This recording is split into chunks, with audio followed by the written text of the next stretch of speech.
ሰላም ጤና ይስጥልኝ እንደምን አላችሁ ቅዱሳን።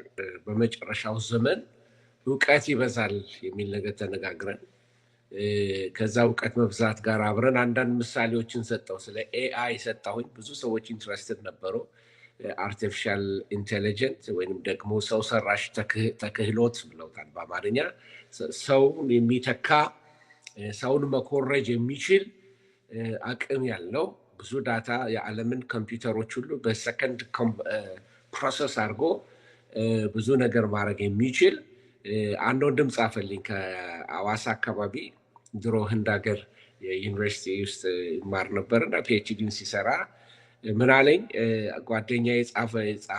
ጓደኛዬ አለ በተወሰኑ ደቂቃዎች ውስጥ ስንት ነው 5-8 መጽሐፍ ነው 5 መጽሐፍ ጻፈ አለ። ኤአይ አግዞት ማለት በዚህ በተለይ በዚህ ቻት ጂፒቲ የሚባል አለ፣ የሚከፈልበት አለ፣ ማይከፈልበት አለ። እና እኔ ገብቼ ያየሁት እንዳልኩ ዌብሳይት ለመስራት ቻት ጂፒቲን የተጠቀምኩት እና ኤአይዎችን እየሞከርኳቸው ነው ምን እንደሚመስሉ ለማወቅ በሚል ነው። እና ሳያቸው ሰውን የሚያግዙ ይመስላሉ፣ ግን በደንብ አድርገው ወደፊት ግሎባላይዝ የሆነ አንድ ዳታ ሴንተር አድርገው ሮቦት በመስራት ሰውን የሚተካ ነገር ለመስራት ብዙ ካምፓኒዎች አሁን በሮቦት ምክንያት ሰዎች ስራ እያጡ ነው ያሉት። ስለዚህ ክራይሲሶች ይፈጠራል። አንድ እውቀት ተፈጠረ ማለት ሌላ እውቀት ይፈጥራል እና እውቀት እየበዛ ነው። ባዮ ኢንጂነሪንግ የሚል አንስቻለሁኝ።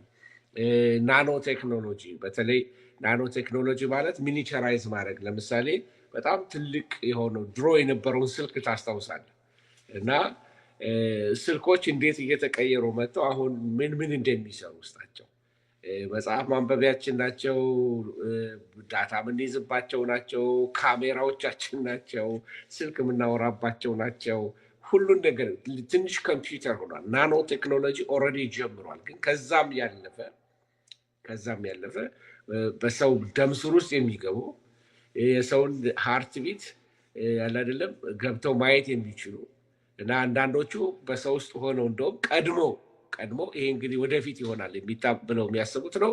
ግማሽ እየሰሩት ያለው ነው። እሱም ለምሳሌ ሰው ሃርት አታክ እሱን ከመምታቱ በፊት ቀድመው ወይ ለዶክተሩ የሚደውሉ ወይ ለኤመርጀንሲ የሚደውሉ እና ልብ ድካም ሊመታህ ነው እሱን ብለው ቶሎ ብለው የልብ ድካም ወይ ሃርት አታክ ሳይመታ ወደ ሆስፒታል የሚወስዱት ማለት ኖቲፊኬሽን የሚልኩ ማለት ነው። እና ይሄ ናኖ ቴክኖሎጂ በሰውነት ውስጥ በአይን የማይታዩ ነገር ግን በደም ውስጥ ማለፍ የሚችሉ ማለት ኮምፒውተሮች እንትኖች ናቸው እና ኢንፎርሜሽን የሚያስተላልፉ ነው። ስም ይኖራቸዋል። እና ናኖ ቴክኖሎጂ፣ ባዮ ኢንጂነሪንግ፣ የተለያዩ ነገሮች እነዚህ ለቤት ለምሳሌ ሮቦቶችን የመስራት ኦብሴሽን ጃፓን ከጀመረች ቆይታለች። እየሰሩ ብዙ ነገሮች ይሰራሉ ያሉት። ቻይናዎችን በዚህ ዋዛ አይደሉም። አሜሪካኖቹ ቆይተዋል በዚህ ላይ። እና ግን አደጋው ምንድነው? 60% የሰውን አስፈላጊነት ሊቀንሶ ማንፓወር ይቀንሳል። የስ ስራውን ይጨምራል። ካፒታሊስቶችን ሀብታም ያደርጋቸዋል። ሀብታሞች ሀብታም ይሆናሉ። ግን ሙያችን ይተካል ማለት ነው። ሪሰንትሊ አይተኸው እንደሆነ አላውቅም፣ አሜሪካ ይሁን ጀርመን ከሁለት አንዱ ባልሳሳት ኤአይ ፕሪቸር ነው። በትልቅ ስክሪን ላይ አድርገውት ኤአይ ነው እና ስብከት ይሰብካል። እና መጨረሻ ያሉት ነገር ግን ምንድን ነው? ሂውማን ታች የለውም ማለት ፊሊንግ የለውም። አሁን እኛ እየሰበክን ስሜታችን ይሞቃል፣ ይቀዘቅዛል። ሂውማን ነና ሰዋዊ ተፈጥሯለን። ግን ይሄ ስሜት የለውም። ዝም ብሎ የሚያነብብ ነው የሚመስለው። በተለይ እርግጠኛ ነኝ መንፈስ ቅዱስ የሚሰራበት አይሆንም። እና ወዴት እየሄደ እንደሆነ ታያለህ። ኤአይ ቴክኖሎጂ ለጸረ ክርስቶስ በጣም የሚጠቀምበት ወይም መነሽ ከዚህም እየላቀ ይመጣል። ቻት ጂፒቲ ራሱ ሌሎች ቴክኖሎጂዎች ተደማምረው በጣም ለጸረ ክርስቶስ መንግስት ጠቃሚዎች ይሆናሉ።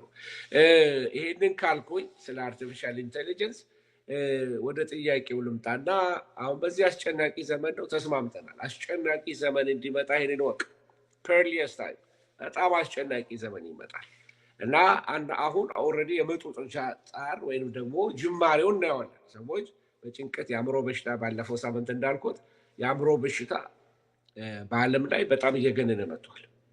አሜሪካን ሀገር ኤቭሪ ታይም ስኩል ሹቲንግ ባለ ቁጥር ይሄ የትምህርት ቤት ተኩስ ባለ ቁጥር እና ተማሪ በገደለ ቁጥር ወዲያው ከሚነጋገሩበት አጀንዳ ሁለት ነው። አንደኛው ስለ ጦር መሳሪያ ለህዝብ ከመግባት አንጻር ያለውን ነገር ይነታረኩበታል። ሁለተኛ የአእምሮ በሽታ ነው እና ሰው አይደለም ማለት ሽጉጥ አይደለም ሰው የገደለው የታመመ ሰው ነው ሰው የገደለው የሚል አባባል አላቸው።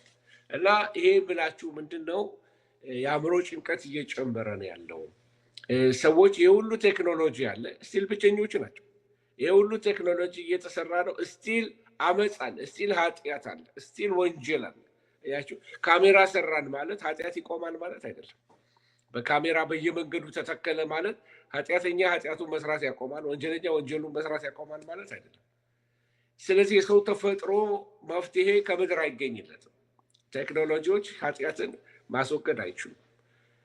እና ምንድነው ግን የኛ ኃላፊነት ምንድነው የሚለው ጥያቄ በዚህ አስጨናቂ ዘመን ላይ ሰው የኑሮ ውድነት ባለበት ዘመን ላይ በሽታ በበዛበት ዘመን ላይ ወረርሽኝ በበዛበት ዘመን ላይ በቃ የሰው ባህሪ ኮራፕት በሆነበት ዘመን ላይ እንዴት እንኖር? የአማኝ ኃላፊነት ውስጥ ምንድን ነው? ዋናው እሱ ነው። ያኛውን በኋላ ላይ በመለሰው እና የአማኝ ኃላፊነት መጽሐፍ ቅዱስ ላይ አንዱ አማኝ የተጠቀሰው በምንድን ነው?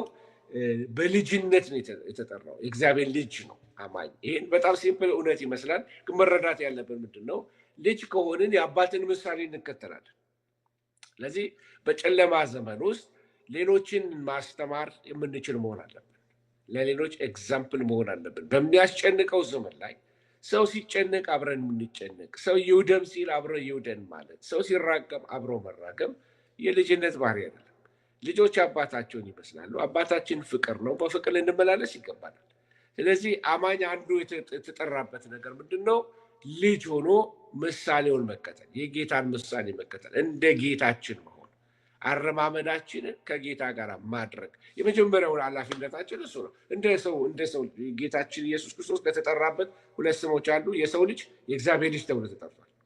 በሁለቱም ተጠራው። ስለዚህ እንደ ሰው ልጅ በትክክል መኖር ስንጀምር በእውነትም ይሄ እግዚአብሔር ልጅ ነው ተባለ። መስቀል ላይ ጌታ ኢየሱስ ክርስቶስ ሲሰቅሉት ነፍሴን ተረከብ ብሎ ከአባቱ ጋር ካለው ህብረት የተነሳ በእውነትም ይሄ እግዚአብሔር ልጅ ነው አለ ያ መቶ አለቃው።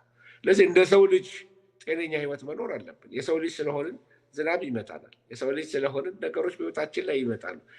ኑሮ ይወደዳል። እኛም እንደ ሰው ኢኮኖሚ ይወደድብናል። ኑሮ ያታክላል። እንደ ሰው ነው። ግን ሪስፖንዳችን ልጆች መሆናችንን አንርሳ። የእግዚአብሔር ልጆች ስለሆንን እንደ እግዚአብሔር ልጆች ልንረማመድ ይገባናል። ሌላው አንዱ ምንድነው? አማኝ የተመሰለው በዚህ አስጨናቂ ዘመን ላይ እንደ መጽሐፍ ቅዱስ ሲነግረን እንደ ወታደር ተመስሎናል አይደለም የሚለው ጢሞቴዎስ ቢነግረን ይሄን ነው። እንደ ወታደር በጎ ወታደር ሆነ መከራን ተቀበል። ወታደር በትንሽ በትልቁ ቧጭረኝ ብሎ የሚያለቅስ አይደለም። ወታደር ቆምጠጥ ማለት ያውቁበታል። ወታደር አላደለም ከሰዎች ያላደለም ፊት የሚፈልግ አይደለም። በቃ አይደለም ሽሩሩ በሉኝ በቃ አላደለም የሚል አይደለም። ውትድርናው ስትገቡ መቁሰል አለ። አንድ ጊዜ ላይ አንድ ወታደር ምን አለ? ሞት አትፈራም ወይ ብለው የቤተሰብ አባላት ሲጠይቁት ምን አለ? እኔ ሞትኩት ይህ ውትድርና የተመዘገብ ቀን ነው አለ። አውቆበት የገባው ነገር ነው። እና መከራን ለመቀበል መዘጋጀት፣ በዚህ አስጨናቂ ዘመን ላይ መከራን ለመቀበል መዘጋጀት። እዛው ላይ ሲናገር ወታደር አይጠላለፍም ይላል። ስለዚህ አለመጠላለፍ ምን ማለት ነው? በዚህ ዓለማዊ ነገር ውስብስብ ውስጥ አለመግባት፣ ፎከስድ መሆን፣ ጥሪያችን ላይ ፎከስ ማድረግ፣ እንደ እግዚአብሔር ልጅነታችን እንደ ወታደር መከራን እየተቀበልን ከጽድቅ መንገድ ላይ ላንወጣ ዋጋ ለመክፈል እንዘጋጃለን። የላከውን ደስ የሚያሰኝ ነው ወታደር። በመከራ በዚህ አስጨናቂ ዘመን ላይ የላከውን ደስ የሚያሰኝ ወታደር እንድንሆን አንዱ ኃላፊነታችን ነው። እግዚአብሔር ስም የተባረከ ነው። እና በዛው በጢሞቴዎስ መልእክቱ ላይ የወታደር ባህሪያቶች ምን እንደሆኑ አንዳንድ ነገር ይናገራል። ተመልከት፣ እንዲህ ይላል፣ እንግዲህ ልጄ ሆይ አንተ በክርስቶስ ኢየሱስ ባለው ጸጋ ምን በል ነው? በርታ። እንግዲህ ሪሶርስ ተሰጥቷል። በሚያስጨንቅ ዘመን ላይ ይህን የሚያስጨንቀውን ዘመን የምታሸንፍበት ጸጋ ይሰጣል። ጸጋው ምን ያደርጋል የሚለው ብዙዎች የመሰከሩለትን ከእኔም የሰማኸውን ሌሎች ደግሞ ሊያስተምሩ ለሚችሉ ሰዎች አደራ ስጥ። ጢሞቴዎስ አብረኸኝ መከራ ተቀበል። አንዱ አገልግሎት ውስጥ ልንረዳ ዘመናት ውስጥ ልንረዳ የሚገባው ነገር በሚመጡት ዘመናት ውስጥ ክርስትና እንዲሁ ቀላል አይሆንም። ክርስትና ዋጋ የሚያስከፍል ይሆናል። መጠላቱ እየደመቀ ይመጣል። ስለዚህ የወታደር ባህሪያቶችን ልንረዳ ይገባል። በጣም ጠንካራ ነው ወታደር። ፊትነሱን የሚጠብቅ ነው፣ ራሱን የሚጠብቅ ነው። ያልተከፋፈለ አእምሮ ያለው ነው። ፎከስድ የሆነ አእምሮ ያለው ነው። በጣም ስትሪክት ነው። በጣም ኮንፊደንስ ያለው ነው። ጤነኛ መረዳት ያለው ነው። በተቀደሰ መንገድ የሚኖር ሰው ነው። አገልጋይ ነው። ለመሞት የተዘጋጀ ነው። ስለዚህ በዚህ በሚያስጨንቅ ዘመን አማኝ ምን ማድረግ አለበት? አንዱ ባህሪያችን ምን መሆን አለበት? የወታደር ባህሪ መያዝ ያስፈልገናል። ዋጋ ለመክፈል፣ በትንሹ አለመሰናከል፣ በትንሹ ኦፌንድድ አለመሆን። ስለዚህ መንፈሳዊ ጥንካሬን ጌታ ለሁላችንን ያድለን። እንደ ወታደር የቆረጠ መንፈስ ያስፈልገናል። ሌላው ምንድነው? ክርስቲያን የተመሰለበት ነገር ምንድነው? ሯጭነት ነው። ማንም የሚሮጥ የሚታገል ቢኖርና እንደገና የሚሮጥ በውድድር ስፍራ ይላል። ስለዚህ የሩጫን ነገር ያነሳል በዚህ ጢሞቴዎስ መልእክቱ ላይ እና ለሽልማት የሚተጋ ነው። ብድራትን ሊቀበል አንድ ቀን በጌታ ፊት እቆማለሁ፣ ጌታ ብድራቴን ይከፍለኛል። ስለዚህ በትክክል መሮጥ አለብኝ። ሩጫዬ ደግሞ ሽልማት ለማግኘት በጥራት በትጋት መስራት አለብኝ። በስንፍና መኖር የለብኝም የሚል ይህ ሀሳብ አለው ማለት። ስለዚህ የአማኝ ኃላፊነቱ በዚህ ነገር ይረዳል። ሯጭ እንደሆነ ልናውቅ ያስፈልገናል። ዘመኑ እየከፋ ነው። ሯጮች ነን። ዲስትራክትድ መሆን የለብንም። ከመስመር መውጣት የለብንም። ቴክኖሎጂዎች እየጨመሩ ይመጣሉ። ዲስትራክት የሚያደርጉን ብዙ ቴክኖሎጂዎች አሉ። በኋላ እንነጋገርበታለን። ስለ ዩቲዩብ፣ ስለ ቲክቶክ፣ ስለ አንዳንድ ነገሮች እንነጋገራለን እና ሯጭ ለሽልማት የሚጠጋ ነው። ስለዚህ በሚያስጨንቀው ዘመን ላይ አማኝ ሊሆን የሚገባው አንዱ በሀሳብ ውስጥ ሯጭ ነኝ ብሎ ማሰብ አለበት። ሯጮችን ብታዩ እኔ መቼም የዛሬን አድርገውና ብዙ ጊዜ ተናግሬያለሁ። ድሮ ስቴዲዮም አካባቢ እውላለሁ። ትምህርት ቤቴን ወክዬ ዞን ወክዬ የተለያየ እንትኖችን ወክዬ ሮጬያለሁ እና 4 የወርቅ ሜዳሊያዎች አሉኝ። ግን ማለት ያው ሎካሊ ማለት ነው። በዛ በሃይ ስኩሎች ውስጥ በተለያየ ምናልባት ኤልፓ አካባቢ ትንሽ ጊዜ እና ሩጫ በጣም ዲስፕሊን ይጠይቃል። በየቀኑ ኃይሌ ገብረስላሴ ሲናገር ስለ ኢንዱራንስ በሚለው ስለሱ በተሰራ ዶክመንተሪ ሙቪው ላይ እንዴት በየቀኑ ይሮጥ እንደነበር እነ ቀነኒሳ እነሱ ቢናገሩ ስለ ዲስፕሊኑ በጣም የሚገርም ነው። ሬግረስ ነው። በጣም ኮምፒቲሽን አለ። በጥራት ነው ነገራቸውን የሚሰሩት እና ምን ልላችሁ ነው? አማኝም እንደሱ ማሰብ አለበት። ሯጭ ነኝ ብሎ የሚበላውን ይጠነቀቃል፣ የሚጠጣውን ይጠነቀቃል፣ ውሎውን ይጠነቀቃል። ነገ ውድድር ካለበት ዛሬ ሌሊት ሙሉ ሲጨፍር ያድረው። ስለዚህ በጊዜ ይተኛል፣ የሚበላውን ይጠነቀቃል። ስለዚህ እንደ ሯጭ ልናስብ ይገባናል።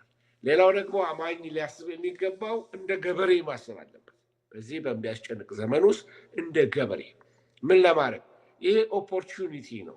ዓለም በተናወጠችበት ሰዓት ላይ ፍሬ ለማፍራት፣ ሰዎች በተጨነቁበት ሰዓት ላይ ወንጌልን የምስራቱን ለማሰማት እነዚህ ነገሮች ልናደርግ ያስፈልገናል እና ፍሬ ለማግኘት ይተጋል። ገበሬ በጣም ከባድ ስራ ነው። የግብርና ስራ ቀላል የሚባል ነገር አይደለም። እና ሌላው አማኝ ደግሞ ገበሬ ብቻ አይደለም፣ አማኝ ተማሪም ነው። ማቴቴስ ነው በግሪክኛ እና ተማሪ ነው። እና ምንድነው የሚማረው? እውቀቱን ለመጨመር አውቄያለሁ ብሎ አይቀመጥም። የእግዚአብሔርን ቃል ይቆፍራል፣ የትንቢትን ቃል ይቆፍራል። እንደዚህ ዘመን ደግሞ የትንቢትን ቃል ማንበብ ያለብን ዘመን የለም። አሁን በተለይ ጊዜው ነው። የትንቢቱን ቃል የሚያነቡ ብፁዓን ናቸው ነው የሚለው መጽሐፍ ቅዱስ ወገኖች። ስለዚህ ትንቢትን መመርመር፣ ለትንቢት መጽሐፍቶች ትኩረት መስጠት። ኦልሞስት 1/3 የትንቢት መጽሐፎች ናቸው መጽሐፍ ቅዱስ ላይ 15ቱ መጽሐፎች። ስለዚህ የትንቢት መጽሐፎች ስለሆኑ ተማሪ ሆነን ቃሉን ልናጠና ይገባናል። እነከሌ ያሉትን እየሰማን ማስተጋባት ብቻ ሳይሆን ልንማረው ልናጠናው ይገባል መጽሐፍ ቅዱስን ብዬ አምናለሁ። እና ሌላው መርሳት የሌለብን ነገር ደግሞ ምንድን ነው? መጽሐፍ ቅዱስ እኛን የሚመስልን እንደ ሸክላ ዕቃ ነው። የከበረ የሸክላ ዕቃ ሆኖ የሚመስልን እንደ ከበረ የሸክላ ዕቃ ምን ማለት ነው? ለክብር የሚሆን ዕቃ ክብሩን የምንገልጥበት ዕቃ። የውርደት ዕቃ የሚባል አለ። የውርደት ዕቃ የሚባለው አንዳንዱ ምንድነው? በተለይ ሰዎች ውሃ ይጠጡና በተለይ አረብ ሀገር የምትኖሩ ሰዎች ወይ ሱዳን አካባቢ የኖራችሁ ሰዎች ይሄን ልታውቁ ትችላላችሁ። በጥንት ዘመን ላይ አሁንም ድረስ ያደርጋሉ። ከውጭ እንስራ ይቀመጣል፣ በረሃማ ስለሆነ ሰዎች ከውሃ ይቀዱና ይጠጡና የተረፈውን ጭላጭ የሚደፉበት ሌላ የውርደት ዕቃ ይባላል እና እዛ ውስጥ ይደፉታል። አንዳንድ አፋቸውን ተግመጥምጠው ይተፉበታል ማለት ነው። እንደዛ የውርደት ዕቃ አለ፣ የክብር ዕቃ አለ። ስለዚህ እግዚአብሔር እኛን የጠራን ለክብር ዕቃነት ነው። ክብር ለእግዚአብሔር ይሁን። የክብር ዕቃዎች እንድንሆን ስል ምን ማለት ነው? ንጹህ ሰው የሚጠጣው ነገር ውሃውንም ማናደፈርስ እንድንሆን እግዚአብሔር ይርዳል። ብዙ ሰዎች ጸጋ አላቸው፣ ውሃው አላቸው፣ ቅባቱ አላቸው። ባህሪያቸው ግን እሾህ ይሆናል። ካራክተራቸው እሾህ ይሆናል እና የክብር ዕቃ መሆን ሲገባቸው የያዙት የተሸከሙት ጸጋ ክብር ሆኖ ሳለ ካራክተራቸው ግን እንደ ጭንቁር የሚባላ የሚቧጥጥ ጋሬጣ የሆነ ባህሪ ሲኖራቸው ሰዎች ውሃውንም መጠጣት አይፈልጉም። እነሱ ላይ ያለውን ጸጋ መቀበል አይፈልጉም። ከምን የተነሳ ነው? ካራክተራቸው አይመችም።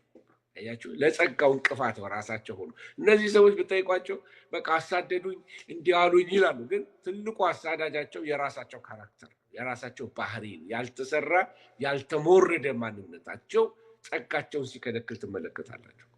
ሌላው አንዱ የምንመለከተው ምንድነው? ክርስቲያን በዚህ በአስጨናቂ ዘመን ላይ እንደ አገልጋይ መሆን አለበት። አማኝ አገልጋይ ነው ማለት ይሄ ሰርቫንቱ የሚያስከብር አይደለም። በነገራችን ላይ ትህትና የባሪያ ጸባይ ነው። ጌቶች ብዙ ጊዜ በትህትና ይናገሩ፣ ቆጣ ብለው ቁጭ በል ተነስ ማሽቆጥቆጥ ምናምን። አማኝ እንደሱ አይደለም። አማኝ አገልጋይ ነው። አማኝ ትሁት ነው። እግዚአብሔር ስም የተባረከው። ጨዋ ነው። ለማስተማር የሚበቃ ታጋሽ፣ ልበሰፊ ሊሆን ይገባዋል።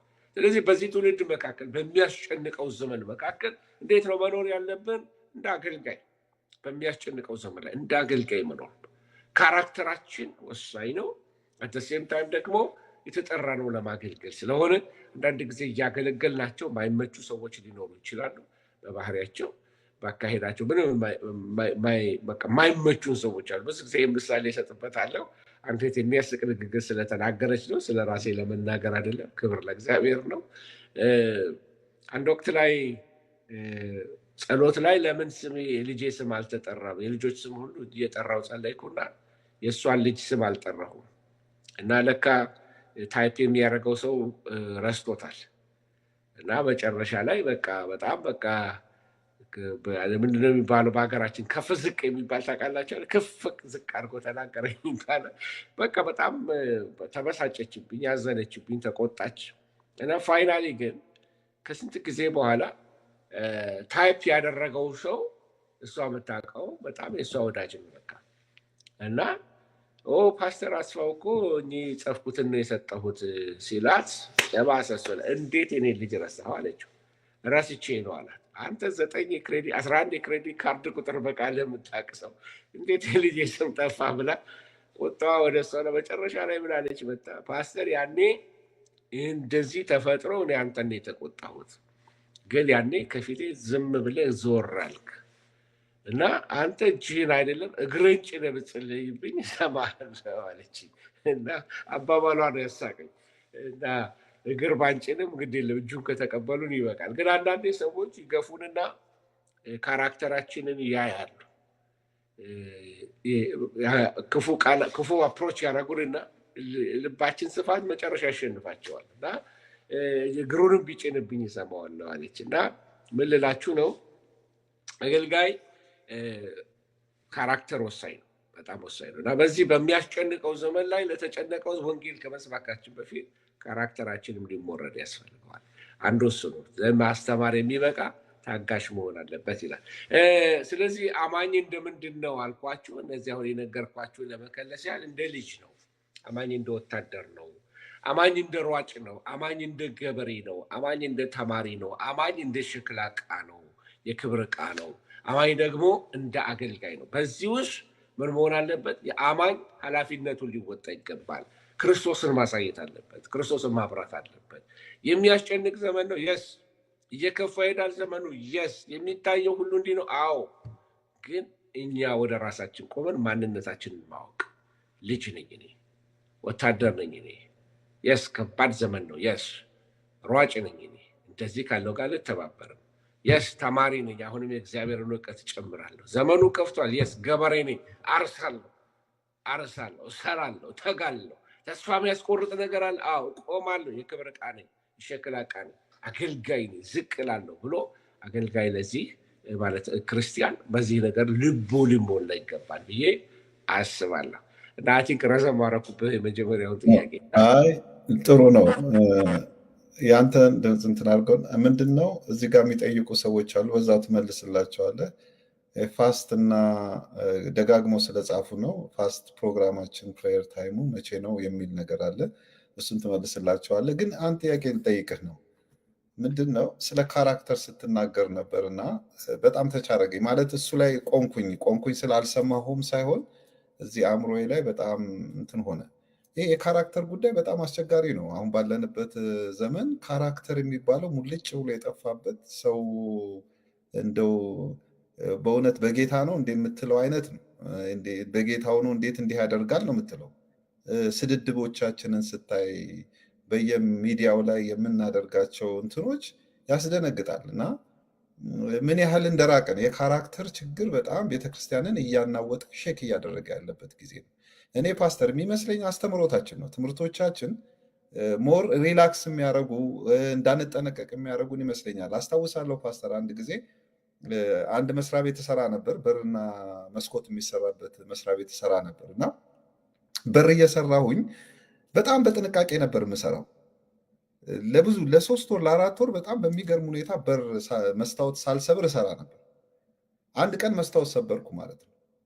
መስታወት ስሰብር አንዱ መጥቶ ምን አለኝ፣ ምንም እኮ ማለት አይደለም መስታወት እኮ ቢትሰብር እኮ ኢትስ ኦኬ እና ችግር የለውም፣ እኔ እኮ መሀት ነው የሰበርኩት፣ ከዚህ በፊት ብዙ ሰብር ያለው እና አለኝ። ሲለኝ ታውቃለህ 2 ነገር ተረዳው። አንደኛ ሪላክስ እንዳረግ በቃ ከዛ በኋላ ወደ 3 ሰበርኩ። ይገርማል። 3 ወር በማይሞላ ውስጥ 3 ሰበርኩ። ሌላው እንዳልጨነቅ አረገኝ፣ እንደገና ደግሞ እንድሰብር አረገኝ። ይሄ ነፃነት ትምህርት 2 ችግር አለው ብዬ አስባለሁ። ባላንስ ካላደረግ ነው እውነት ነው ነፃነታችን በጌታ ያገኘ ነው። ይሄ ደህንነታችን ሪላክስ አድርገን መያዛችን ጥሩ ነው። በዛው ልክ ደግሞ ልቅ እያረገን ነው እና ምንድን ነው መሆን ያለበት? ይሄ ካራክተር ችግር ስላለ እሱንም እንደው ብትመልስልን በጣም ደስ ይለኛል። እኔ ድምፁን እኔ ልዝጋው። እንግዲህ የጾም ጸሎት ጊዜያችን አሁን ከ9 ጀምሮ እስካሁን ነበረን። ወር በገባ የመጀመሪያው አርብ ላይ ነው ያለው። የጠየቀው ጥያቄ ለመመለስ ነው ለሚጠይቁት። ሁል ጊዜ አርብ ወር በገባ የመጀመሪያው አርብ ፋስቲንግ አለን። ግሎባል ፋስቲንግ ነው። ሰዎች ሁሉ ዙም ውስጥ ገብተው ይጸልያሉ። እንደዛ ነው እና ዛሬ ጨርሰን ወደዚህ መጥቻለሁ። አሁን በተጠየቀው ጥያቄ ላይ ግን ስለ ካሪዝማ እና ካራክተር ሁለቱ አብሮ የሚሄዱ ናቸው። ካሪዝማና ካራክተር የተለያዩ ለታ መልእክታችን ሊጣረስ ይጀምራል። በጣም ብዙ ኮንፊውዥን ሊመጣ ይጀምራል። ምንላችሁ ነው? ካሪዝማ በጣም ወሳኝ ነው። ካሪዝማ በጣም ወሳኝ ነው።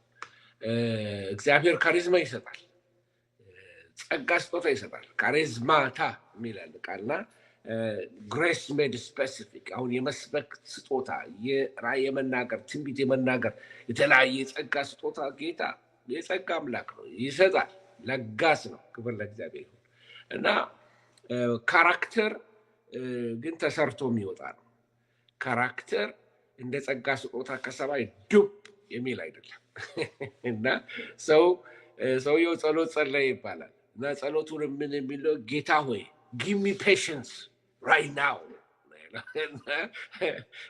ምንድነው ጸጋ ስጠኝ አሁኑ ነው፣ እንደዛ ማለት ትዕግስት ስጠኝ እና ትዕግስት ወዲያውኑ የሚሰጥ ከሰማይ ዱብ የሚል ነገር አይደለም። ትዕግስት በብርጭቆ ወረቀት እንደሚፈገፈግ እንጨት በቃ አይደለም ተቦርሾ በኑሮ ተምሮ በምናልፍበት ነገር ውስጥ አልፈን በብዙ ነገር ሞልድ ሆነን ነው የምንወጣው።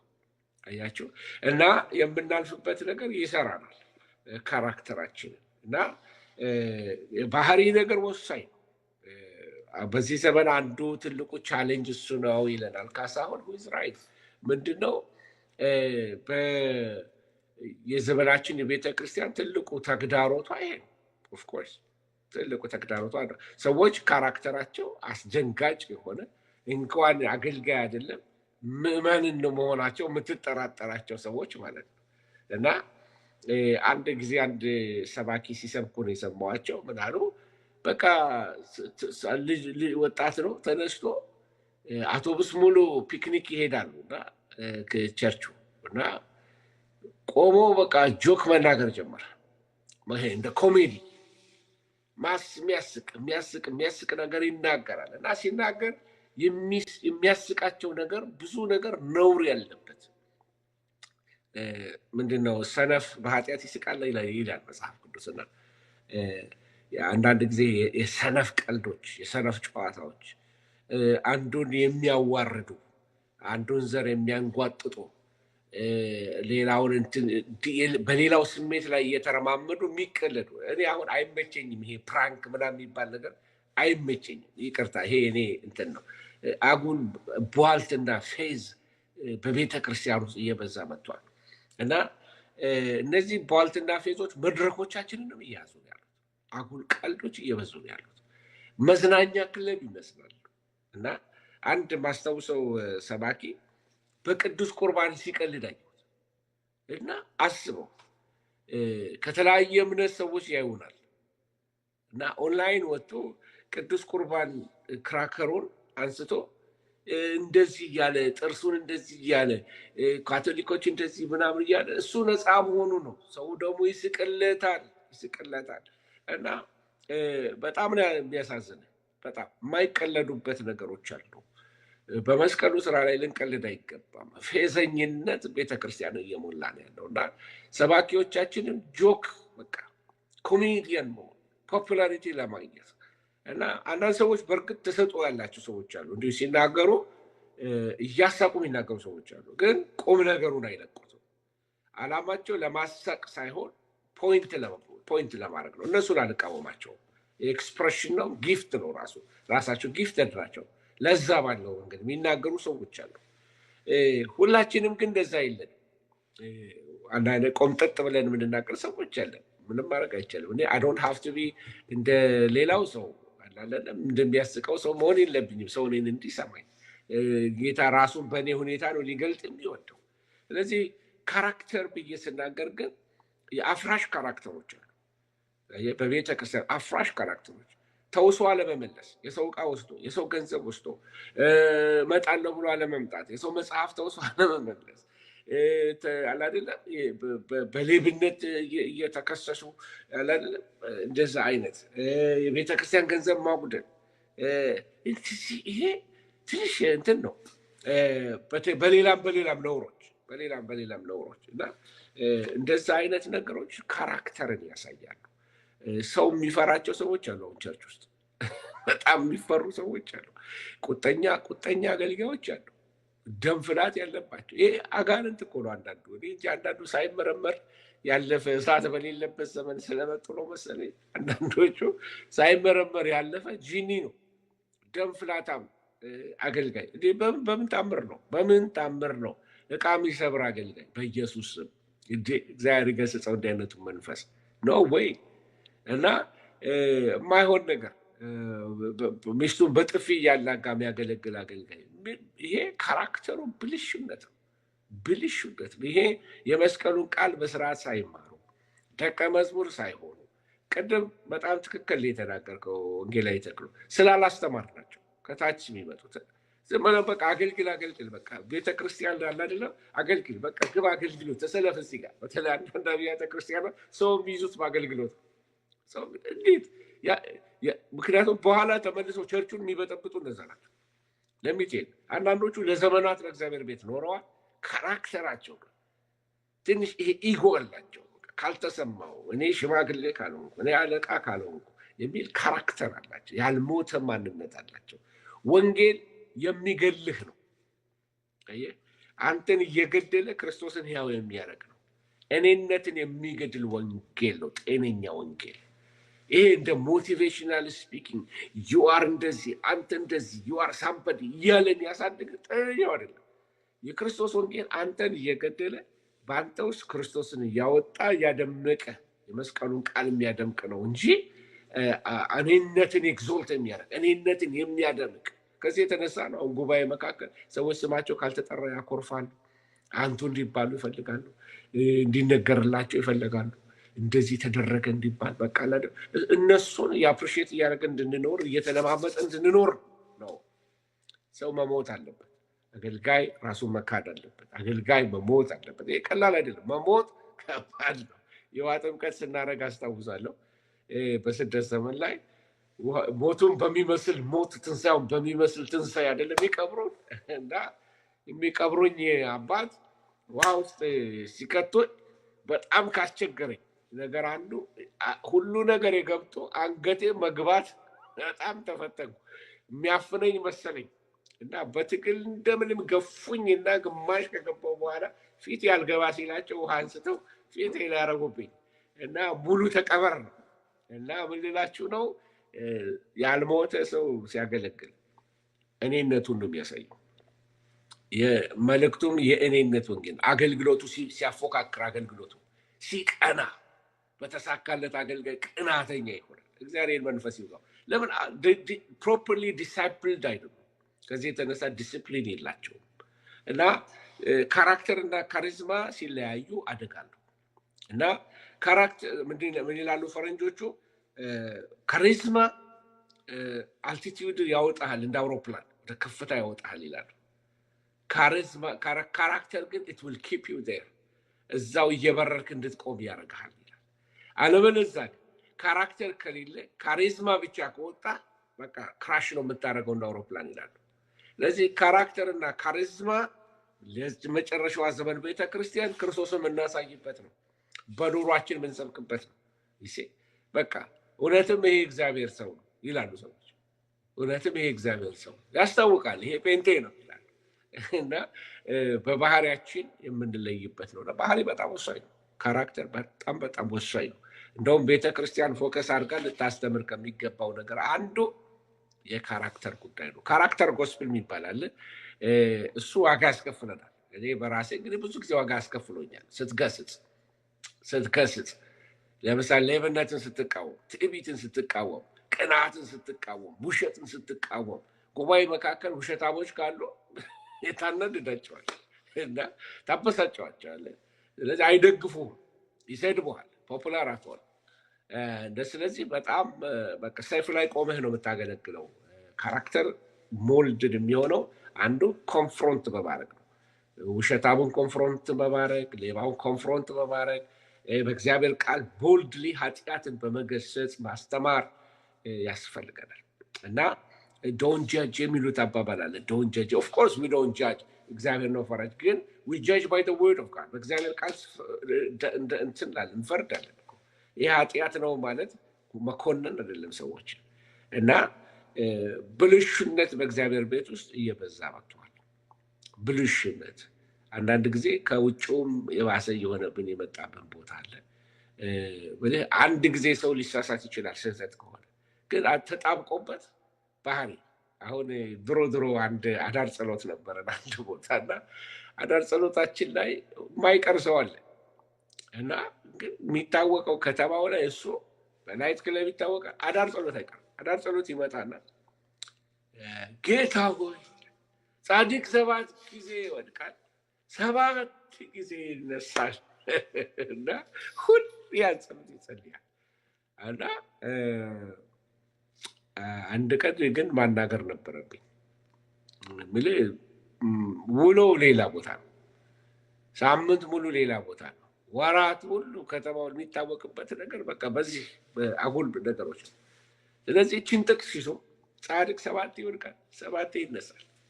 ስለዚህ ነገ ንስሐ እገባለሁ የቀጠሮ ኃጢአት ማለት ነው፣ የድፍረት ኃጢአት። ቅድም ያልከው ደፋር አረገኝ እንዳልከው ደፋር ያደርጋል። መስታወቱን መስበር የተለያየ ነገር ማለት እና ከዛ ለመጠበቅ እውነትን በጽድቅ በቅንነት መናገር ያስፈልገናል። አት ሴም ታይም ደግሞ ትውልዱ ይህን አንዱ መጽሐፍ የሚነግረን ይሄን የሚያስጨንቅ ዘመን እንዲመጣ ይህንን ወቅ አሁን ሰዎች ራሳቸውን የሚወዱ ይሆናል። ካራክተር ስለ ዘመኑ ስንመለከት ገንዘብ የሚወዱ ይሆናል፣ ትምክተኞች ይሆናል፣ ትዕቢተኞች ይሆናል፣ ተሳዳቢዎች። ቅድም ያነሳው አለ በሚዲያው ላይ ትልቅ ሰው እኮ ይከበራል። ትልቅ ሰው ሰፈር ውስጥ ያለ አንድ ጫት ቃሚ እንደሚሳደበው እንዴት ወንጌል መጽሐፍ ቅዱስ ሰው ከፍቶ ትልቅ ሰው ይሳደባል? እግዚአብሔርን አገልጋዮች ኢቭን አገር መሪዎች ፖለቲካ ስህተት ቢያደርጉ እንኳን ዝም ብሎ ዘርጥጦ አይሰደብም። ነውር ነው። ክርስቲያን ተሳዳቢ አይደለም። የሚሳደብበት አፍ ተሰጠው የተባለው ለአውሬው የጸረ ክርስቶስ ስፒሪት ነው። እኛ ተሳዳቢዎች አይደለም። ክርስቲያን አይሳደብም። የሚሳደቡ ዳግም ያልተወለዱ አሉ። የሚሳደቡ ልማዳቸው ነው። እነሱ ይሳደቡ። ግን ዳግም የተወለድን ሰዎች እግዚአብሔርን መፍራት ማወቅ አለብን እና ተሳዳቢ ለወላጆቻቸው የማይታዘዙ የማያመሰግኑ፣ ቅድስና የሌላቸው፣ ፍቅር የሌላቸው፣ እርቅ የማይሰሙ። እነሱ ቤት እርቅ የለም፣ በቀል ነው የሚፈልጉት። ሶሪ አጥፍቻለሁ የሚል አገልጋይ መደብደብ ይወዳል፣ መሳደብ ይወዳል። እንደውም አንዳንዴ ሶሪ አጥፍቻለሁ ብሎ መናገር ሪስክ እየሆነ ነው። በተለይ ኦንላይን ወጥቶ እንትን የሚሉ ሰዎች አሉ እና ችኩሎች ተመልከት፣ ትውልዱ ላይ ያለ ችኩሎች፣ በትዕቢት የተነፉ፣ ከእግዚአብሔር ይልቅ ተድላን የሚወዱ ኦል ካራክተር ታውቃለህ። የካራክተር ይሹ ነው እና የአምልኮ መልክ አላቸው፣ ምንም አታወጣላቸው። ኃይሉን ግን ምን ብለውታል? ክደውታል።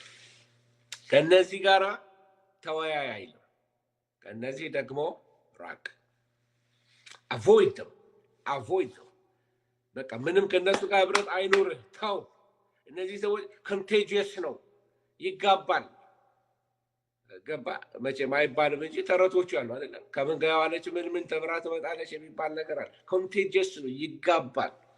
ካራክተር ይጋባል። ሊብራል ሰዎች፣ ልቅ ሰዎች፣ እግዚአብሔር የማይፈሩ ሰዎች ጋር የሚውል ሰው እሱም ኤግዛክትሊ እንደዛ ሲሆን ነው። ለምንድን ነው ወላጆቻችን ከእሱ ጋር እንዳትውል የሚሉ? ከእሷ ጋር እንዳትውል ለምን? የሚጋባ ካራክተሮች አሉ። ስለዚህ በእግዚአብሔር ቤት ውስጥ አላግባብ የሚራመዱ ስታዩ ቁጭ ብላችሁ ተወያዩ ይላል መጽሐፍ ቅዱስ። አቮይድ የለመዱ ናቸው። አቮይድ ካራክተርስ በጣም ወሳኝ ነው እና ከነዚህ ተጠንቀቅ። እንደውም ወደ ቤቶች እየሾልከው እየገቡ ይላል ኃጢአታቸው የተከመረባቸውን በልዩ ልዩ ምኞት የሚወሰኑትን ሁል ጊዜ እየተማሩ እውነትን ወደ ማወቅ ሊደርሱ ከቶ የማይችሉትን ሞኞች ሴቶች የሚማርኩ። ስለዚህ መፍትሄው ይሄ ነው። በቃ ከእነዚህ ሰዎች ጋር ተው። ያኔስና ያምብሬስ ሙሴን እንደተቃወሙ አይደለም ምሳሌ የሚሰጠው።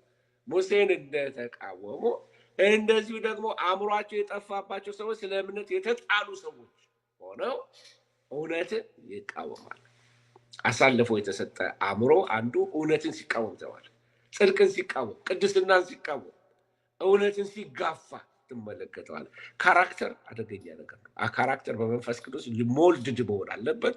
ካራክተርን እና ካሪዝማን በምንም አመሳስለዋለሁ መሰለህ? ካሪዝማ ወይንም ጊፍት ኦፍ ስፒሪት የጸጋ ስጦታዎች እንደ ክሪስማስ ዛፍ ናቸው። የክሪስማስ ዛፍ ተቆርጦ የመጣ ዛፍ ነው ወይንም በፕላስቲክ የተሰራ ነው። እላዩ ላይ ዴኮሬሽን አስቀምጠውበታል። ያምራል፣ ደስ ይላል፣ ቤት ያስውባል። ግን ማንም ግን ለአመታት የክሪስማስን ዛፍ ቤቱ አያስቀምጥም። ጃንዋሪ 10 ምናምን በኋላ ይጣላል፣ ወይም ጃንዋሪ 5-6 በኋላ ከቤት ተጠርጎ ይባረራል። ከዲሴምበር ገብቶ ማለት ነው። ዛፍ ግን ሌላ ነው። ዛፍ የቴክስ ታይም ለመብቀል በጋ አልፎበት፣ ክረምት አልፎበት፣ በረዶ አልፎበት፣ ነፋስ ገፍቶት፣ ፀሐይ ወጥቶበት ጠንክሮ ይበቅላል እንጂ ጃንዋሪ 6 አይባረርም። ይህንን ነው የምላቸው። ካራክተር እንደ ዛፉ ነው። ካሪዝማ እንደ ጊፍት ኦፍ ስፒሪት ምናምን የምትሉት እንደ አርት። ሰውየው የበሰለ ክርስቲያን ስለሆነ አይደለም ትንቢት የሚናገር። ስሙኝ፣ የጸጋ ስጦታ ያለው ሰው ስፒሪቹዋሊ ማቹርድ ነው ብላችሁ አታስቡ። የጸጋ ስጦታ ኖሯቸው አዲስ ክርስቲያን በመንፈስ ቅዱስ ተሞልቶ ትንቢት ሊናገር ይችላል። ይህን ወቁ። አዲስ ጊፍት ጸጋ ጉዳይ ባህሪው ታይቶ አይደለም የተሰጠው። ፍሪ ጊፍት ግሬስ ነው። ስለዚህ አንዳንድ ሰዎች መስማትም የሚፈልጉት እንደዚህ ስክን ያለውን መንፈሳዊ ሰው በመከራ እንደዛ ዝግባ በጋና ክረምት ዝናብ በቅሎ አልፎበት በረዶ አልፎበት በብዙ የተማረውን ሰው ሳይሆን የረጋውን የሰከነውን ሰው ሳይሆን መስማት የሚፈልጉት የሚንፈቀፈቀውን የክርስማስ ትሪ እሱን ነው መስማት የሚፈልጉት። ምንም ማድረግ አይቻልም፣ ምርጫቸው እና ካራክተር እና ካሪዝማ በእውነት እግዚአብሔርን ለማገልገል ለሚፈልጉ ሰዎች ወሳኝ ነው። ጌታም ከነሱ ጋር በኪዳን ይሰራል። በማይለዋወጥ ኪዳን ከነሱ ጋር ይሰራል። አስተማማኝም ነው። ስለዚህ ካራክተር ማየት ያስፈልገናል። ይሄው አሁን በዘመናችን የምናየው ነገር ይሄ እኮ ነው። ካራክተራቸው ወደ ሜዳ ሲወጣ የሚያሳፍር ፊት የሚያስሸፍን ነው። ካሪዝማ አልጠፋብንም። የጠፋብን ካራክተር ነው። ከጌታችን እንማር። ትሁት ነው መፍትሄው። መሞት፣ ይህን መርህ በጣም የመሞት ወንጌል መሰበክ አለበት። የመሞት ወንጌል፣ ራስን የመካድ ወንጌል፣ እሱ ሊሰበክ ይገባል። ይቅርታ ምናልባት ስልኬ ላይ አትታየኝም ተክሎ ሳላስበው የሆነ ነገር ነግቻለሁ መሰለኝ። አንተ ብትረከበኝ ደስ ይለኛል። ታይታለሁ። የፓስተር ወጥተሃል አንተ የለህም፣ እኔ አለሁ። ለማንኛውም አስተካክለውና እንትን ትላለህ። ጥሩ ነው። ድምፁ ይሰማናል፣ ግን የማይሰማን የማይታየን ቪዲዮ ነው። እንግዲህ ብዙ ነገር ነግሮናል ፓስተር። አሁን የሚቀጥለውን ጥያቄ ጠይቀዋለሁ። ድምፁን እንትን በለው አቮይድ አድርገው ያንተን እና እንግዲህ በጣም ጥሩ ፖይንት ነው የነገርከን። ካራክተር በተመለከተ እኔ የምፈልገውን አይነት ነው የነገርከን። ምክንያቱም ሁሉም ሰው የሚስማማበት ነው። ከ180% በዚህ ጉዳይ ይስማማል። ራሱ ባይዘወይ ካራክተር የሌለውም ሰውዬ ይመሰክራል። ምናልባት አቅቶት ነው። አንዳንዱ ደግሞ በቃ ትዕቢትም ነው፣ ምክር አለመስማት ነው፣ አመፀኝነት ነው። እኔ በጌታ ሆኖ ይሄን አያውቅም ብዬ አላስብም። አይ ቲንክ ትህትና ማጣት ነው። አንዳንዴ ደግሞ ሱስ ይሆንብሃል ፓስተር። አንዳንድ መጥፎ ነገር ስትጀምር ሱስ ይሆን ልተውም አትችልም። በቃ ኦልሬዲ አዲክትድ ትሆናለህ። ልክ እነዚህ ድራግ የሚወስዱ ሰዎች ያን ነገር ካላገኙ እንደሚያማቸው፣ አንዳንድ ሰው ካልተሳደበ ወጥቶ ካልነቀፈ እንዳልከው ካልተች ምንም ያወራ አይመስለው። እኔ አሁን ልክ ስለ ኢየሱስ ሳወራ በቃ ያወራው እንደማይመስለኝ፣ አሁን አንተ ስለ ኢየሱስ የሰበክ እንደማይመስልህ በቃ እነሱም ያንን ነገር ካላደረጉ በቃ ያደረጉ አይመስላቸውም። አንዳንዱን እኮ ትመክረዋለህ። እኔ አንድ ልጅ አለ እና እኔ እኮ አልፈልግም፣ ግን 1-2 ቀን ሳቆም በቃ ጭንቅላት ያመኛል አለኝ። እስከዚህ ድረስ ነው እንግዲህ እና ክርስቲያን ነው። በቃ አልችልም ማለት ድንገት እወጣለሁ ራሴን ጸልይልኛል እና ምንድነው ሰይጣንም ገባ ይዛል፣ ይቆጣጠርሃል፣ ለዛ ነገር ያጭሃል ማለት ነው። እና አይ ቲንክ እግዚአብሔር ይርዳን እንዲህ አይነት የጸጋ ወንጌሎች እንዲሰበኩ፣ የካራክተር መልእክቶች እንዳልከው ሰዎች ጌታን ሲቀበሉ ደቀ መዝሙር ሆነው ወደ አገልግሎት ቢገቡ እንዳልከው ነው። እኛ ልክ ከኬንያም ከጀርመንም ከምንመጣው ካለ ቶሎ ብለን የምንወጥረው አገልግሎት ውስጥ ነው። የአገልግሎት ትምህርት ከማስተማር በትምህርት ሰውየውን ከማስተካከል ይልቅ በቃ ያለን ቦታ እንከተዋለን። ቦታ መያዙን እንጂ ቦታ ከያዘ በኋላ የሚመጣውን አደጋ ብዙ አናየው። በኋላ ደግሞ አደጋ ሲያመጣም ደግሞ እኛው ደብዳቤዎች ነን። ስለዚህ የሚሻለው አይ ቲንክ መጀመሪያ እንዳልከው ማስተማሩ ጥሩ ነው ብዬ አስባለሁ። ፓስተር እንግዲህ ካለን ጊዜ አንጻር አንድ ደግሞ ጥያቄ ልጠይቅህ። ምንድን ነው የጢሞቴዎስ መጽሐፍ ላይ የተጻፈ አለ። የተጻፈ በጣም አስደንጋጭ ነገሮች በመጨረሻው ዘመን ሊሆኑ የሚችሉ ምልክቶችን ይናገራል። ሜቢ ከፈለክ ላንብብልህ እንትኑን የሚለውን፣ ከዛ አንተ ማብራሪያ ብትሰጠን በዚህ ጉዳይ ላይ ምንድን ነው ምን ያሳየናል ይሄ ምልክት ማለት ነው። እንዲህ ይላል፣ ላንብበው። ነገር ግን በመጨረሻ ቀን የሚያስጨንቅ ዘመን እንዲመጣ ይህንን እወቅ። ሰዎች ራሳቸውን የሚወዱ ይሆናሉና፣ ገንዘብ የሚወዱ፣ ትምክህተኞች፣ ትዕቢተኞች፣ ተሳዳቢዎች፣ ለወላጆቻቸው የማይታዘዙ፣ የማያመሰግኑ፣ ቅድስና የሌላቸው፣ ፍቅር የሌላቸው፣ እርቅን የማይሰሙ፣ ሐሜተኞች፣ ራሳቸውን የማይገዙ፣ ጨካኞች፣ መልካም የሆነውን የማይወዱ፣ ከዳተኞች፣ ችኩሎች፣ በትዕቢት የተነፉ፣ ከእግዚአብሔር ይልቅ ተድላን የሚሹ ይሆናሉ። የአምልኮ መልክ አላቸው፣ ኃይሉን ግን ክደዋል። ከነዚህ ደግሞ ራቅ ይላል እና በጣም ያስደነግጣል። ያስደነገጠኝ ይሄ ጽሑፉ አይደለም፣ አሁን ቤተክርስቲያን ላይ መኖሩ ነው። እንጂ በጽሁፍ ደረጃ ባቀው እንትን ሊለኝ ይችላል ማለት በቃ ኦኬ እኛ ጋር አይደለም ትላለህ። ግን አሁን ይሄንን ሁሉ ታየዋለህ። አሁን በመጨረሻ ዘመን ውጪ ባሉት ላይ ሳይሆን እኛ ውስጥ ታየዋለህ። እና በጣም ሾክ የሆነ እንትን ነው። አሁን እዚህ ጋር ከተጻፈው የሌለ የለም። እና ቅድም ስትናገር ከነበረው ውስጥ በጣም ይሄ 80% እናሟላለን እኛ። እና እንዴት ነው እስቲ አንተ ትንሽ ብታብራራልን በጣም መቼም እውነትን መናገር ጥሩ ነው። እውነትን መናገር ማለት ምን ማለት ነው? ይሄ የሚናገረው ስለማን ነው? ጽሁፉ ስለማን? አሁን ራስ ወዳድነት እኛ ሰፈር የለም ወይ? ነጣጥለን ብናየው ሰልፍ ኦብሴሽን ማለት ነው ባጭሩ። ሰልፍ ኦብሴሽን እኔነት የነገሰበት በቃ ማለት ነው። ኢጎ በቃ ይሄ ሰልፍ ኦብሴሽን በዓለምም አለ፣ ግን ደግሞ በቤተ ክርስቲያንም አለ። ምናልባት ዓለም ላይ የሚገለጠው በሌላ መንገዱ ይሆናል። ገንዘብ የሚወዱ ይሆናሉ ይላል። ይሄ ጌት ዋች ዩ ዋንት አለ አይደለም? የምትፈልገውን ለማግኘት የምታደርገው ነገር። ትምክተኞች ይላል። እነዚህ ብራጋቴን ቦስተርስ ይላቸዋል እንግሊዝኛው ላይ። እነዚህ አይደለም በቃ ራሳቸውን ከማንም አስፈልጠው ሌላውን ማዋረድ የምትመለከተው እኛም ሰፈራል። ትዕቢተኞች፣ ተሳዳቢዎች፣ ብላስፊመስ፣ ለወላጆች የማይታዘዙ፣ ታላላቁን የማያከብር ማለት ነው፣ ማያመሰግኑ፣ አንታንክፉል የሆኑ በጣም ከዳተኞች፣ ችኩሎች ምን ይላል እና በትዕቢት የተነፉ የሚለውን ምን ይለዋል? ድራንክ ዊዝ ፕራይድ ይላል። በስካር በትዕቢት የሰከሩ ማለት ነው። በእኔነት የሰከሩ ከእግዚአብሔር ይልቅ ተድላን የሚወዱ ፕሌዥር የሚወዱ በቃ ላቨርስ ኦፍ ፕሌዥርስ እነዛን ይወዳሉ። እንደገና ደግሞ ይማራሉ፣ ግን ወደ እውነት አይደርሱ።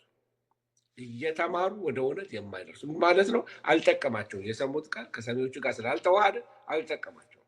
እና ሌላው ምን ይላል? ሴቶችን ይላል፣ ሴቶችን የሚያማልሉ ሰዲውሰርስ ነው የሚለው። ምንድነው? ለጥቅም ሲል ማማለል። እና ይሄ አንዱ ግልጽ በየቸርቹ የምናየውም ነው።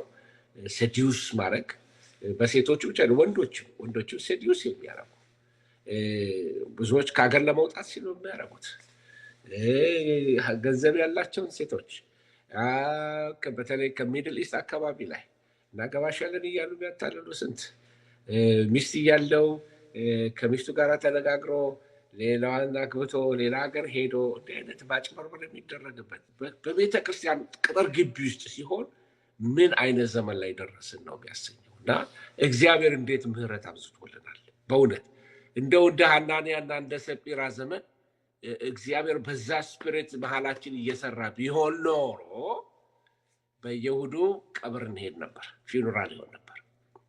ብዙ ዋሺዎች፣ ብዙ አጭበርባሪዎች በቤተ ክርስቲያን ውስጥ አሉ። ይህንን እውነት እንነጋገር ማለት ይሄ ነው። አታላዮች አሉ፣ አማላዮች አሉ፣ ዲሲቪንግ ኤንድ ዲሲቭድ አሉ። እና እነዚህ ልንደነግጥ ብቻ አይደለም፣ ልንጸልይበትም ይገባል፣ ልንለይም ይገባል። አንድ ታሪክ ልንገር።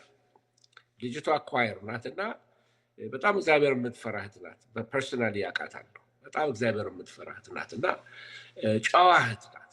በጣም የተከበረች ናት። አንዱ ሰው ከመካከል ኳየር ውስጥ ያለ ሰው በቃ እንደ ወንድ መቅረብ ይጀምራል እና መጨረሻ ላይ የሚገርም አይነት ጥያቄ ይጠይቃታል። እዛ ያደረገችው ነገር ምንድን ነው? አንተ እንዳንተ አይነቱ ናቸው የእግዚአብሔርን ቤት ኢንፊልትሬት አድርገው ገብተው ነውርን በመካከላችን የሚያስተምሩ። እዛው ነው ባሏ ጋር የደወለችው። ባሏ ሌላ ቦታ ነበርና እንዲህ አይነት ወንድ እንዲህ አይነት ሰው፣ ባሏም ደግሞ ስልክ ደወለ። እንዴት አይነት ጨዋ ሴት ናት!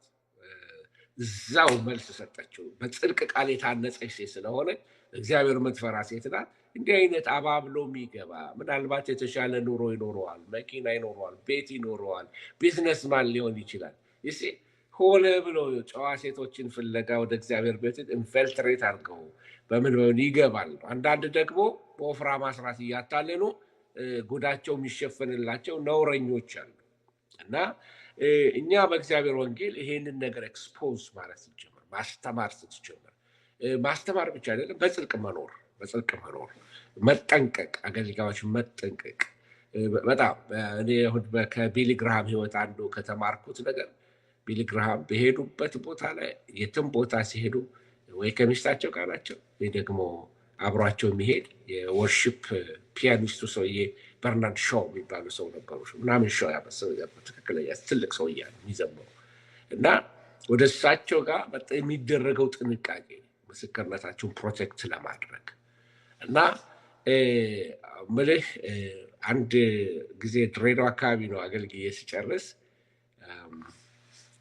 ይሄ ድሬዳዋ አካባቢ የሚጠጣ መጠጥ አለ እና እንትን ይመስላል፣ ቢራ ይመስላል፣ የሆነ ስም አለው አይዶር እና እንደዚህ ከፊት ተደርድሯል ከምግብ በኋላ ግን የሚያሰክር መጠጥ አይደለም። ስሙ ጠፍቶኝ ነው ይቅርታ። እና ክርስቲያኖች ናቸውና አገልጋይ ወንድም ፎቶ ልክ ሊነሳ ሲል ኧረ በጌታ ቆይ አለና እንዳለ ሰበሰበውና ካሜራ ውስጥ እንዳይገባ አደረገው። መጠጥ አይደለም፣ ሳቱበት ነገር የለም። ነገር ግን ጥንቃቄው ደስ አለኝ። ጥንቃቄው ምንድነው? ፎቶውን ሲመለከት አንድ ሰው የሚያየው ተመልከቱ፣ ይኸው ተሰብስበው ቢራ ይጠጣሉ ነው የሚለው። አየህ፣ አገልጋዮቹ ቢራ ይጠጣሉ ይባላል። እና ጥንቃቄ ውሎ አላደለም፣ አላግባብ አላደለም፣ ከአንድ እህት ጋር ተቃቅፎ መነሳት የሴት ልጅ እጅ እየያዙ እጅ እያሹ ማውራት ወንድ ልጅ ምንድን ነው የሚሰራው? በተለይ የቤተክርስቲያን አገልጋዮች አላደለም፣ ጥንቃቄ ዲስታንስ መጠበቅ ስናወራ፣ ሴቶችን ሰላም ስንል የምናቅፍበት አስተቃቀፍ ሰላምታችን አላደለም መነካካት ስላለው ዲስታንሱን መጠበቅ አለበት። ጨዋነት የተሞላ መሆን አለበት እና የምንሄድባቸው ቦታዎች አሉ፣ ማንሄድባቸው ቦታዎች አሉ። እነዚህ ጥንቃቄዎች ይጠይቃሉ። ለምን አንዳንዶቹ ቪክቲምም ልንሆን እንችላለን። አየህ፣ ስም ለማጥፋት በጣም ወጥመድ ለሚጠብቁ ሰዎች በቀላሉ እንመቻቸዋለን። ስለዚህ ጥንቃቄ መደረጉ በጣም ይጠቅማል ምስክርነታችን። ምክንያቱም ቁስሉ ኃይለኛ ነው፣ ጉዳቱ ኃይለኛ ነው። በውሸትም ይባልብን በእውነትም ይባልብን ቁስሉ ኃይለኛ ነው። ጥንቃቄ ይጠይቃል እና ትውልዱ ይሄንን ጥንቃቄ ምክንያቱም ዘመኑን ሊለይ ያስፈልገዋል። አገልጋዩ ዘመኑን ሊለይ ይገባዋል። ከማጋ ነው የሚውለው? ምን አይነት ሬስቶራንት፣ ምን አይነት ካፌ ውስጥ ነው የሚውለው? ከነማጋ ነው የሚውለው? እነዚህ ነገሮች ጥንቃቄ ያስፈልጋል እና አንዳንድ እንትኖች ፎቶግራፎቻችን በየዩቲዩብ ላይ በየቲክቶክ ላይ ፌስቡክ ላይ የምንለጥፋቸው ያላደለም ለብሰው አላደለም አንዳንድ ጊዜ መዝሙር ይከፈትና የእሷ ልብስ በየአይነቱ እየቀያየረች ታሳየዋለች። ምን ቢሃይንድ ኢት እንዳለ አላውቀውም። ሪሊ ምን ፍለጋ ነው? እኔነትን መግለጡ ዋት ኢዝ ኢምፖርታንት በዛ መንገድስ እና ወደዛ ወደ ልባችን ይመልሰን ጌታ። ወደዛ ወደ ጥንቱ ጨዋነት ይመልሳል። ጭምትነት ያስፈልገናል። ከሚገባ በላይ እኔነትን ማራገብ አያስፈልገውም። በአገልግሎት ደረጃ ላይ የዘመኑ መገለጫዎችን ቁጥር ቆጥረው አይተኸው ከሆነ ይህን አንተ ያልከውን ቆጥሬ ያየሁት ነበር። ወደ 22 የክፋት መገለጫዎች ተገልጧል። ዘመኑን የሚገልጹ 22 ካራክተሮች ተመልከታቸው እና አንዱ ሴቶችን ማማለል ነው፣ ማታለልና መታለል ነው። እንደገና ደግሞ የሃይማኖት መልክ መያዝ ነው። የሃይማኖት መልክ መንፈሳዊ መምሰል ነው። በጥቅስ ማማለል በጥቅስ ማማለል፣ በጥቅስ ማጭበርበር ነው፣ በጥቅስ መዝረፍ። ሞኞች ይታለሉበታል። ስለዚህ ክፋት እየበዛ ነው። ቤተክርስቲያን በዚህ መከራ ውስጥ እያለፈች ነው። እውነተኞች እያለቀሱ ነው። እውነተኛ አማኞች እያለቀሱ ነው። እውነተኛ የጸሎት ሰዎች፣ እውነተኛ ትንቢት የሚናገሩ እውነተኛ ነቢያቶች መከራ ውስጥ ገብተዋል። ምክንያቱም እየተሳቀቁ ነው ያሉት። ያቸው ፓስተሮች መቀለጃዎች ነን። ያም የሚቀልድብን መዝናኛዎቻቸው ሆነናል። ከየት አገኙት ብላችሁ ካያችሁ፣ ምክንያቱም የሚያሰድቡን አሉ ማለት ነው እና ፕሮፌን የሚያደርጉ እረኛ ቃል የሚናገሩ ቅድስና የሌላቸው፣ ፍቅር የሌላቸው፣ እርቅ የማይሰሩ፣ ሐሜተኞች፣ ራሳቸውን የማይገዙ ራሳቸውን የማይገዙ ጨካኞች፣ መልካም የሆነውን የማይወዱ ይሄ በእንግሊዝኛ ዲስፓይዘርስ ይላሉ። ሰው የሚንቁ ዲስፓይዘርስ ናቸው። እነዚህ ሁሉ ክፋቶች ናቸው። ስለዚህ በጽድቅ መኖር ያስፈልገናል።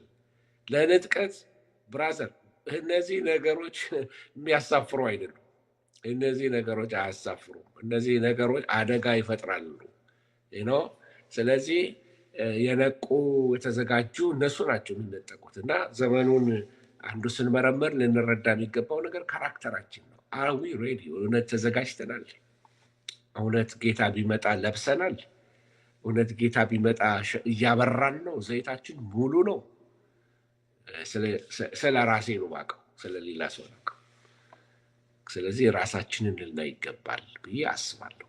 እና ካራክተርን ካሪዝማ እንደገና ደግሞ በዚህ ውስጥ ደግሞ እነዚህ 22 መገለጫዎችን እናንተ በቤታችሁ ተመልከቷቸው።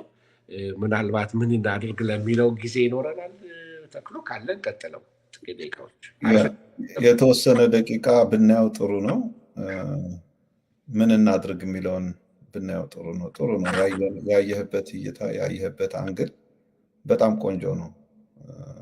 ብዙ ተምረናል። እዚህ ኮሜንቱንም ስለማነብ ነው እና የምንስማማበት ጉዳይ ነው። አሁን ያልካቸው ነገሮች በተለይ እነዚህ 22 ፖይንቶች ድሮ አሁን እንትናቸው እየጨመረ ነው፣ ዲግሪያቸው እየጨመረ ነው። በፊትም እኮ ነበሩ። የትኛውም ቤተክርስቲያን ይኖራል በተወሰነ መልኩ እኮ መኖሩ ጥያቄ የለንም። እኛ መቼም ጌታ መጥቶ አልተነጠቅንም እና እነዚህ ነገሮች ሀፕን አይሆኑም አይደለም። ምናልባት ሰዎች እንደዛ እንዳይረዱን፣ ግን እየጨመረ ነው፣ እየባሰበት ነው እና ትንሽ ቁጥር የሚገኝ የነበረው አሁን በከፍተኛ ቁጥር አገልጋዮች ጋር ገብቷል። ከምዕመን አልፎ እኛ አገልጋይ ነን የምንለው ውስጥ እየገባ ነው እና ከዛ አንጻር አይተነው ነው እንጂ ቤተክርስቲያን ንጹህ ናት ምንም እንከን የሌላትም እያለን አይደለም እና ብሶበታል ነው። በተረፈ ፓስተር የትንሽ ደቂቃ ምን እናድርግ የሚለውን ብናይና በዚህ ብንዘጋ ደስ ይለኛል። እሺ ላይ መጀመሪያው እንግዲህ ምን እናድርግ፣ መቼም በጣም ሲምፕል እውነቶች ነው የምነግራቸው። መቼም ክርስትና ሶፊስቲኬት አናድርገው፣ ሲምፕል ትሩዞችን እንዘልና በጣም ጥልቅ የሆነውን ነገር ማወቅ እንፈልጋለን። ግን ጥልቅ የሆነውን ነገር የምናውቀው በሲምፕል ነገሮች ነው እና አንዱን ደረጃ ስንሄድ ሁለተኛው ደረጃ ሶስተኛ እያለን አይደል ወደታች የምንወርደው። ወደ ጠለቅ ወዳለ እውቀት ለመሄድ ሲምፕል ትሩዝ፣ ለምሳሌ የመጀመሪያው መርሳት የሌለብን መጸለይ። አንደኛ ሲምፕል ነገር፣ ይሄ አሁን አዲስ መገለጥ አይደለም፣ የምታውቁት ነገር ነው የምነግራችሁ። መጸለይ ግን ማናደርገው ነገር ብዙ ጊዜ ማናደርገው ጸሎት ምን ያደርጋል? በክፋት ላይ በር ይዘጋል። በክፋት ላይ በር ይዘጋል። ዳዊት መዝሙር 5:3 ላይ ምን ይላል? በማለዳ ድምፅህን እሰማለሁ በፊትህም እቆማለሁ ይላል። እሺ ለዳዊት ጸሎት የሚሰጠው ከጌታ ጋር ያለን ህብረት ሳያቋርጥ እንዲቀጥል ኤፌሶን 6 ላይ አይደለም ሳታቋርጡ ጸልዩ። ስለዚህ ጸሎት የእኛን ልብ ለጌታ ይከፍተዋል። አያችሁ፣ በጠላት ላይ በር ይዘጋበታል። ሁሌ ራሳችንን በመንፈስ ቅዱስ ቁጥጥር ስር የምናደርገው የምናውነው በጸሎት ነው። ስለዚህ ጸሎት ዘሎ መንፈሳዊ መሆን አይቻልም። ጸሎት የዘለልለታ የስጋ ስራ ሁሉ ሊለቀቅ ይጀምራል ወገኖች። ስለዚህ እግዚአብሔርን እንድንጠማ የሚያደርገን አንዱ ጸሎት ስለሆነ ልንጸልይ ይገባል የሚለውን ነገር እሱን ነገር ላሳስብ ፈልጋለሁ። ሁለተኛው ነገር ምን እናድርግ? ቶሎ ቶሎ ነው የሚሄደው፣ ይቅርታ አድርጉልኝ። በየቀኑ ቃሉን የማንበብ ልማድ። ይሄም አዲስ መገለጥ አይደለም፣ ሁሌ የምናውቀው ነው። መዝሙር 119 ቁጥር 105 ላይ ሄዳችሁ ብትመለከቱ ሕግ ለመንገድ ይምራል። እነዛ 119 በሙሉ ተመልከቷቸው። የሚናገረው ስለ እግዚአብሔር ቃል ክቡርነት ነው። ለኢያሱ እግዚአብሔር ያለው ምንድን ነው? ወደ ቀኝም ወደ ግራ አትበል አይደለም ያለው? የዚህ ሕግ መጽሐፍ ከአፍህ አይለይ ቃሉ አልኳችሁ። እግዚአብሔር ቃል ዕብራውያን 4:12 ምንድን ነው የሚለው? በሁለት በኩል የተሳለ ሰይፍ ነው ይላል። ስለዚህ ሰይፍ ትተና ለመውጣት ቃል ይዞ መውጣት፣ ቃል አንብበው መውጣት፣ መጸለይ፣ የተለያየ መንገድ መጸለይ። ብዙ የተለያየ የጸሎት ፖዚሽኖች ያሉ። ሁሉ የጸሎት ፖዚሽን አንድ አይነት ላይሆን ይችላል። እየተራመዱም እየተንበረከክንም መኪናም እየነዳን ቃል ግን ያስፈልጋል። ሶስተኛው ነገር ምንድነው? መንጻትን መለማመድ። መንጻትን መናዘዝ፣ ሪፔንት ማድረግ። ለህይወታችን ማማር፣ ለህይወታችን መጣፈጥ አንዱ ምክንያት መታጠብ ነው። ያልታጠበ ሰው ጠረን አለው። መንፈሳዊ ነገር ጠረን አለው ወገኖች። በጣም ካራክተራችን ላይ ጠረን ያወጣሉ። ስለዚህ ኢየሱስ ክርስቶስ ደም አንደኛ ዮሐንስ እንደሚለው ከኃጢአት ሁሉ ምን ያደርጋል? ያነጻል። ኃጢአቱን የሚሰውር አይለማም። የሚናዘዝባትና የሚተዋት ግን ከእግዚአብሔር ምን ያገኛል? ምሕረትን ያገኛል። ስለዚህ ቶሎ የመናዘዝ ባህሪ፣ ከሰው ጋር ተኳርፈን ቶሎ መናዘዝ፣ ቶሎ ይቅርታ መጠየቅ። አያችሁ? እና ጽዱ ነፍስ እንዲኖረን መትጋት፣ ቅጥር ያለው መንፈስ ይኖረናል። አለዛ ቅጥር ያለው መንፈስ ሲኖረን ጥሩ ነው። ምን ማድረግ ነው? መናዘዝ፣ መንጻት። ስለዚህ ሶስተኛው ነጥብ ይሄ ነው።